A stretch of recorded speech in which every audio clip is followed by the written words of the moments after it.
o trabalho exagerado. Então sobrecarrega demais essa nossa profissão, tanto no público quanto no privado.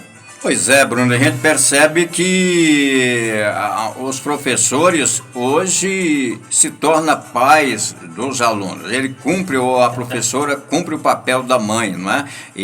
Mas o professor, às vezes, ele é maltratado até por alunos na sala de aula, não é? Ah, sim, sim.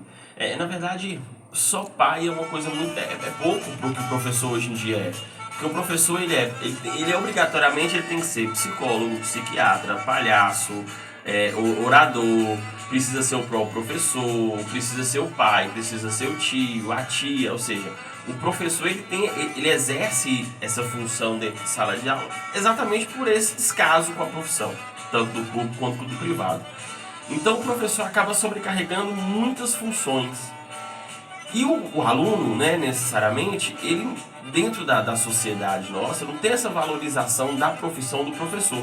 Então o aluno acha que, vamos lá, eu já escutei várias vezes na escola privada, não, mas você tem que me respeitar porque eu pago seu salário. Ou seja, o aluno falar isso com o professor, a gente mostra ali, né? E você percebe que isso talvez vem de casa, né? Ou vem de fora, mas é uma questão assim, não ter essa valorização e as pessoas não respeitarem, então esses alunos também levam isso para a sala de aula. Antigamente se usava palmatória, antigamente se usava uma régua. Eu apanhei muito com aquela régua. Hoje, se o professor menos apertar o dedo do menino, ele é punido, não é? Ele vai até preso, né? Não, mas vamos dar os determinados fatores. De fato, gente, tem que ser, tá bom? Mas nós não estamos aqui pegando nenhum tipo de violência. Na verdade, a educação era outra, né? A educação era outra, o mundo era outro, a sociedade era outra. E aí nós percebemos hoje o quanto que às vezes, né, isso fazia mal. Fazia mal para a criança, era um crescimento extremamente traumático. E na verdade isso não educava.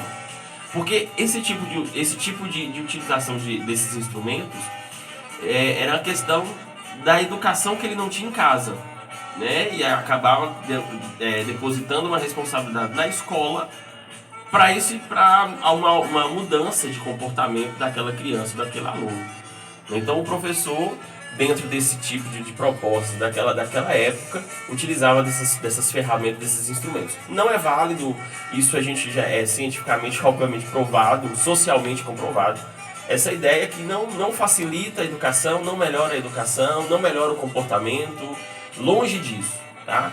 Então, mas é difícil, assim. Na verdade, se a gente for para um outro caminho, José, a ideia de se um professor ele dá zero para o aluno, se o professor dá zero para o aluno, a família ele vem reclamar. Por que o professor deu zero para o aluno? É porque ele estudou um ano inteiro. Mas há essa inversão de valores, né? Deposita no professor essa função. Não, por que o meu filho tirou zero? Então foi o professor que deu, em vez de, não, o meu filho tirou zero. Por que o professor chamou sua atenção? Por que o professor conversou com você e talvez ali não te deixou ir para o intervalo por uma atitude que você fez em sala de aula? E isso recai para o professor, ele não cai mais para o aluno. Como se a culpa fosse do professor, a responsabilidade fosse do professor. Então é muito complicado, tem sido muito complicado. Agora, dando uma espiada, Bruno, o que mudou dessas vogais para o aprendizado? Antigamente tinha A, E, I, O, U, Lá, Lé, Li, Do, Du, Fá, Fé, Fi, Fofu, Já, Gé, Gi, Joju. Eu tinha dificuldades gramadas para falar uma palavra batalhão, né? A professora Albertina, saudosa Albertina, que Deus deu descanso a ela, Veloso, eu tenho o primeiro ano aprendido lá no mato, lá, Lé, Li, Do, Du, Fá, Fé, Fi, Fofu. A escola que eu aprendi foi ouvindo você agora e ouvindo outros do passado. Mas tinha lá algarismo romano, tinha essa vogais que eu estou dizendo para você, e a dificuldade que eu tinha é falar batalhão, eu falava batalhão. E recebia uma sarreguada nas mãos de vez em quando, droba a língua, eu já drobava a língua aqui, ó, não saía nada. Depois veio a dona Idalina, que é a minha professora, está de idade, 80 anos, aí no Jardim Palmeira, um abraço a ela, ela foi me ensinando a virar esse lado do linguajar do batalhão. Mudou tudo isso ou ainda continua essas vogais? Lá, lé, li, do, du, fá, fé, fi, fofu, já, gé, gi, joju. Como é que tá esse sistema? Ainda permanece, tá? Ainda permanece porque são metodologias, né, que nós falamos. Hoje, com o advento da globalização, da própria informática, dessas novas tecnologias, nós podemos, aqui falando de educação no Brasil, nós conseguimos então visualizar outras práticas, né? Outras técnicas, outras metodologias para alfabetização, no seu caso, né? Como você falou aí do Laleli Lolu e tal, entra nessa questão da alfabetização. Mas hoje nós entendemos, por exemplo, que o aluno ele tem competências, ele tem habilidades, né? E isso precisa ser trabalhado. Também nós entendemos dessas múltiplas características desses alunos.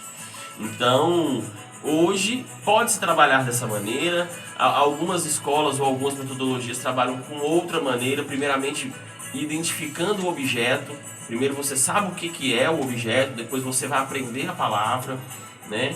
E aí você pode também cortar essa palavra, mas você pode entender a palavra como dentro de um contexto. Então, muda-se hoje essa vertente. Em alguns locais ou alguns tipos de professores, dependendo do aluno que ele possui, ele ainda pode trabalhar ainda nessa metodologia, né? De juntar as sílabas, das sílabas para as palavras. Não, primeiro entende-se as letras, depois nós formamos as sílabas, das sílabas as palavras. É um caminho, tá? É um caminho. Mas hoje, com esse mundo como nós temos aí, tem outras metodologias mais interessantes. Nós estamos num programa sertanejo, agora falando com o professor Bruno. A escola nas comunidades rurais hoje tem o mesmo desenvolvimento que tem na cidade, Bruno? Como é que é? Nós entendemos que não, tá? Nós entendemos que não. Vamos aí nesse ponto aqui, eu já começo até a me apresentar. Hoje eu estou, tá, como secretário nacional de educação da CONAF. O que é a CONAF? A CONAF é uma Confederação Nacional da Agricultura Familiar, né, para o Brasil. Nós estamos, a nossa secretaria ela atende aí todos os estados do Brasil. E dentro dessa minha caminhada, desse meu percurso, dentro dessas escolas rurais, nós já entendemos, nós já sabíamos que existe uma grande diferença. Tá? Nós já sabemos muito bem disso. Mas quando nós vamos para a prática, nós entendemos ainda mais esse hiato entre a educação urbana, né, as escolas urbanas e as escolas rurais. Bem, depois de um determinado tempo, e isso aqui já na história da educação, vem um sujeito, que é o